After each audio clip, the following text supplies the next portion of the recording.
منتخب نمائندے تو پہلے بھی آتے رہے ہیں، لیکن خدمت کی وہ مثال جو موجودہ منتخب نمائندوں نے قائم کی ہے وہ اس سے پہلے قائم نہیں ہوئی تھی، اور میں اس کی وجہ، اس کا کریڈٹ آپ تمام لوگوں کو دیتا ہوں۔ یہ کریڈٹ اعظم علی صاحب کا نہیں ہے، وسیم مرزا صاحب کا نہیں ہے، سعادت ابراہیم صدیقی یا یعقوب کچھی یا نعمت اللہ کا نہیں ہے، بلکہ کریڈٹ آپ کو جاتا ہے کہ آپ اور کراچی میں بھی گزشتہ 56 سالوں میں کئی انتخابات ہوئے ہیں، لیکن میں یہ بات پورے شرح صدر کے ساتھ کہہ سکتا ہوں، انتخاب میں جو ووٹ آپ دیتے ہیں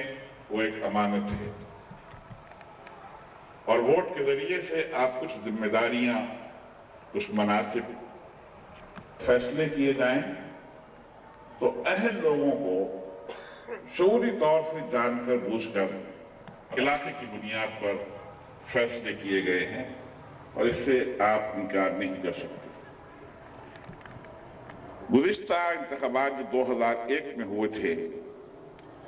شاید وہ پہلے انتخابات تھے جس میں کراچی کے لوگوں نے شعوری طور سے سوچ سمجھ کر فیصلہ ایسے لوگوں کے حق میں کیا کہ جو ان امانتوں کے، حکمرانی کی امانت، ووٹ کی امانت،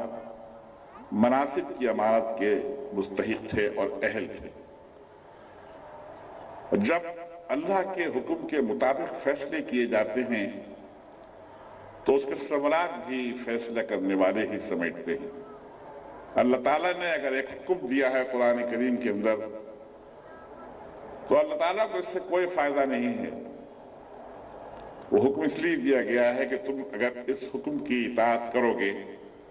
اس حکم کو مانو گے اور اس حکم کے مطابق فیصلے کرو گے، اس حکم کے مطابق امانتیں اہل لوگوں کے سپرد کرو گے،